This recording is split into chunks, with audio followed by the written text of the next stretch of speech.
कहानी की शुरुआत होती है 1966 में, जब यूएस आर्मी को वियतनाम में हो रहे दंगों का सामना करने के लिए तैनात किया गया था। एक दिन इस कैंप में जनरल ट्रूमन पहुंचा और उसने कैप्टन मोरा से मुलाकात की।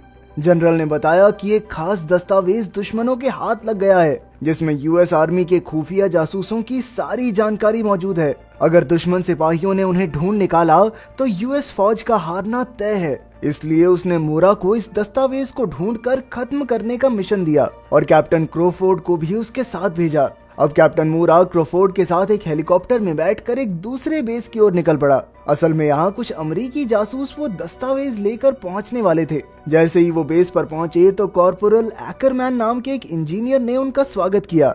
इस बेस पर ज्यादातर इंजीनियर्स ही थे जिन्हें फौज में भर्ती किया गया था और एकरमैन उनका लीडर था। मोरा ने उससे पूछा कि यहाँ कोई दस्तावेज लेकर आया है क्या, लेकिन एकरमैन को इस बारे में कोई जानकारी नहीं थी। फिर एकरमैन ने अपने बाकी साथियों से ऐसे किसी दस्तावेज के बारे में पूछा, लेकिन कोई इस बारे में कुछ नहीं जानता था। तभी अचानक उनके शूटर को झाड़ियों में कोई हलचल दिखाई दी, इसलिए उसने अपना हथियार ऊपर करके उन्हें सामने आने को कहा। तभी वहाँ से दो आदमी बाहर निकले जो असल में अमेरिकी जासूस ही थे। जब कैप्टन मोरा को इसकी जानकारी मिली तो वो तुरंत भागकर उनसे मिलने आया। मोरा ने उन्हें कोड वर्ड बताया और उनसे वो जरूरी दस्तावेज ले लिए। इसके बाद जासूसों ने रिपोर्ट दी कि पहले वो पूरे 6 आदमी थे, लेकिन बाकी 4 दुश्मनों के हत्थे चढ़कर मारे गए। इसके अलावा उसने मोरा को इन दस्तावेजों में मौजूद नाम और खुफिया जगहों को पढ़ने की तरकीब बताई। फिर अगली सुबह जब सारे फौजी इकट्ठे होकर नाश्ता कर रहे थे तो अचानक उन पर धड़ाधड़ गोलीबारी होने लगी। इसके पीछे वियतनामी ग्रुप वियतकॉन्ग का ही हाथ था।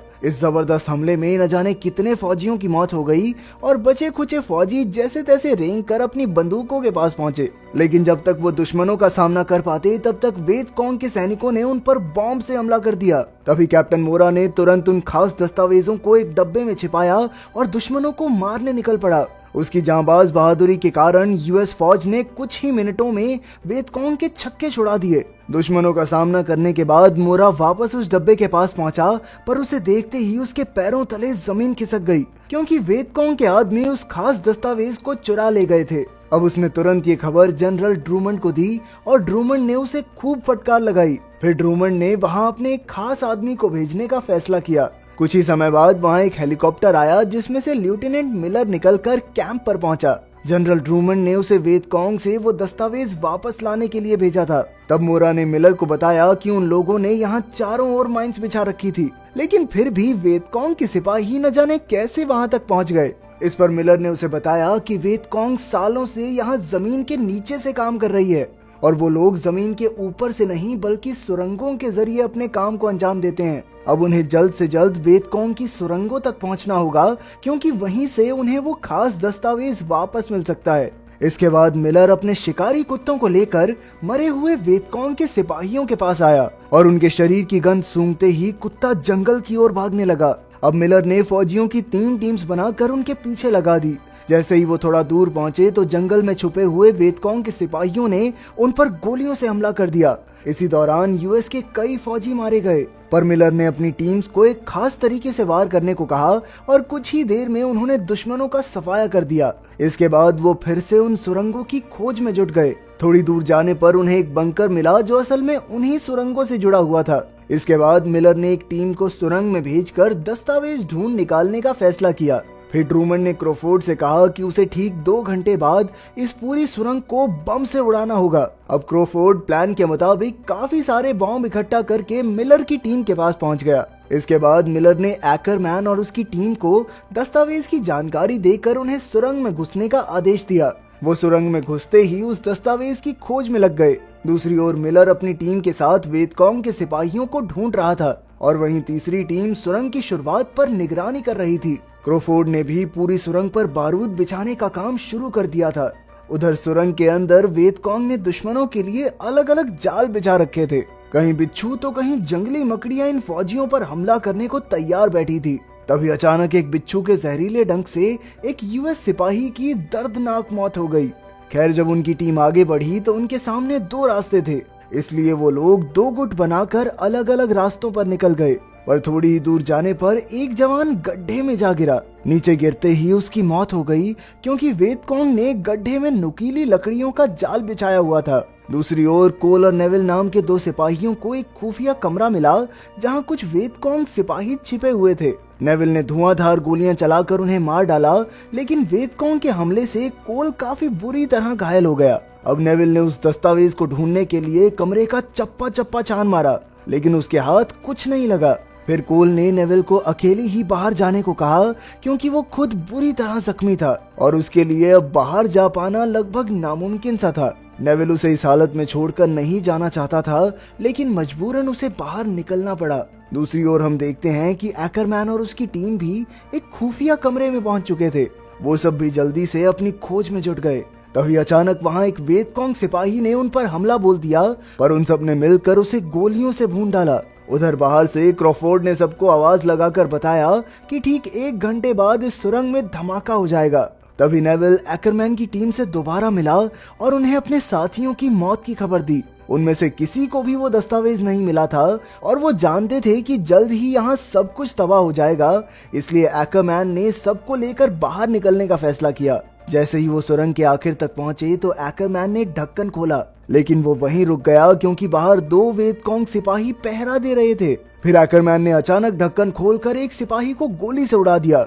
उसी वक्त मिलर भी अपनी टीम लेकर वहां पहुंच गया और उसने दूसरे सिपाही को खत्म कर दिया। आखिरकार एकरमैन और उसके आदमी सुरंग से बाहर निकले और मिलर को अंदर का सारा हाल बताया। उसने मिलर को कुछ कागज दिए, लेकिन बदकिस्मती से वो खास दस्तावेज नहीं ढूंढ पाए। अब मिलर ने उन्हें एक बार फिर सुरंग में जाकर वो दस्तावेज ढूंढने को कहा, क्योंकि उसके मिले बिना ये मिशन पूरा नहीं हो सकता।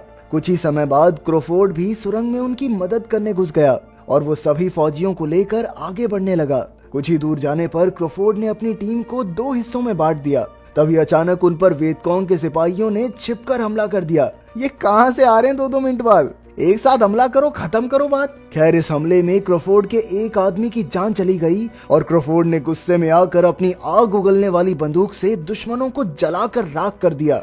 उधर दूसरी टीम को आगे बढ़ते हुए एक कमरा मिला जहां जख्मी वेदकोंग सिपाहियों को इलाज के लिए रखा गया था। जैसे ही फौजी उन्हें मारने के लिए आगे बढ़े तो एकरमैन ने उन्हें रोक दिया, क्योंकि जख्मी और निहत्थे सैनिकों पर वार करना उसे ठीक नहीं लगा। वहीं दूसरी ओर सुरंग पतली होने की वजह से क्रॉफोर्ड की आग वाली बंदूक एक जगह फंस गई और तभी मौका देखकर एक वेदकोंग सिपाही ने उस पर गोली चला दी। इससे बंदूक के टैंक में जबरदस्त धमाका हुआ और बेचारा क्रॉफोर्ड भी वहीं जलकर राख हो गया। दूसरी ओर वेदकोंग के सिपाहियों ने ऊपर से एकरमैन की टीम पर बॉम्ब फेंक दिया, जिससे वहां एक जोरदार धमाका हुआ। इसी धमाके में नेविल की मौत हो गई और टीम के कई फौजी बुरी तरह घायल हो गए। लेकिन एकरमैन ने सबको हिम्मत देकर आगे बढ़ने को कहा, ताकि वो जल्दी से मिशन पूरा करके यहाँ से बाहर निकल सकें। लेकिन वेदकोंग वाले उन्हें इतनी आसानी से जाने देने वाले नहीं थे। उन्होंने पीछे से उन पर गोलीबारी शुरू कर दी। अमेरिकी फौजियों ने भी डटकर उनका सामना किया और इस मुठभेड़ में काफी जबरदस्त लड़ाई शुरू हो गई। कई अमेरिकी सिपाही मारे गए, लेकिन एकरमैन ने हिम्मत नहीं हारी और अपनी बहादुरी से दुश्मनों को धूल चटा दी। अब उसकी टीम में सिर्फ एकरमैन और बॉयड नाम का एक सिपाही जिंदा बचे थे। एकरमैन को याद आया कि अब सुरंग के फटने में सिर्फ 30 मिनट बचे थे, लेकिन अब उसे मिशन पूरा करने के अलावा कुछ दिखाई नहीं दे रहा था। उसने सोच लिया था कि वो अपने शहीद हुए साथियों की मौत को यूं जाया नहीं होने देगा और किसी भी हालत में उस दस्तावेज को ढूंढ कर ही दम लेगा। उन दोनों ने मिलकर एक शाफ्ट का ढक्कन तोड़ा और एक एक करके अंदर घुस गए। सुरंग काफी पतली थी, इसलिए उन्हें रेंगते हुए आगे बढ़ना पड़ा और तभी बॉयड की नजर एक कमरे में पड़ी जहां वेदकोंग के हथियार रखे हुए थे।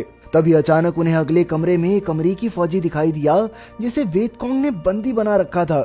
उसी के साथ टेबल पर वो खास दस्तावेज भी था जिसे वो इतनी देर से ढूंढ रहे थे। अब एकरमैन और बॉयड बिना आवाज किए पीछे मौजूद हथियार लेने पहुंचे, लेकिन दुश्मनों को उनके वहां होने की भनक लग गई थी। वेदकोंग के सिपाहियों ने उन पर हमला बोल दिया, लेकिन एकरमैन खुद उनका मुकाबला करने लगा और उसने बॉयड को वो दस्तावेज लाने भेजा। बॉयड तुरंत भागकर अगले कमरे में गया और उसने अपने साथी को रिहा करके दस्तावेज का डब्बा उठा लिया। उधर एकरमैन ने वेदकोंग सिपाही के पेट में चाकू घोंपकर उसी कमरे में बॉम्ब फेंक दिया, जिससे दुश्मन वहीं मारा गया। फिर उसने बॉयड को अकेले बाहर निकलने को कहा, लेकिन बॉयड उसके बिना जाने को राजी नहीं था। वो दोनों मिलकर आगे बढ़े और कुछ ही देर में उन्हें बाहर निकलने का रास्ता मिल गया। वहीं मिलर ने उन्हें संभाला और उनसे वो दस्तावेज ले लिया। आखिरकार एकरमैन और उसकी टीम ने ये कारनामा कर दिखाया था। मिशन के पूरा होने पर जनरल ने उन्हें बधाई दी और इस दस्तावेज को जलाकर नष्ट करने का आदेश दिया। लेकिन जैसे ही एक्करमैन ने मिलर को वो दस्तावेज जलाते हुए देखा तो वो आग बबूला हो उठा। वो सब पर चिल्लाकर कहने लगा कि जिस दस्तावेज की खातिर उसके साथियों ने अपनी जान गंवा दी थी, तुम उसे यूं ही जला रहे हो। इस पर जनरल ने उसे समझाया कि अगर ये कागज का टुकड़ा गलत हाथों में पड़ जाता तो उनके इतने सैनिक मारे जाते कि वो सोच भी नहीं सकता। लेकिन बेचारे एक्करमैन को उस समय शोहरत या किसी मेडल की चाह नहीं थी, वो तो बस अपने बहादुर साथियों की याद में खोया हुआ था। अगर वीडियो पसंद आई तो लाइक कर देना, चैनल को सब्सक्राइब कर देना। मिलते हैं अगली वीडियो में।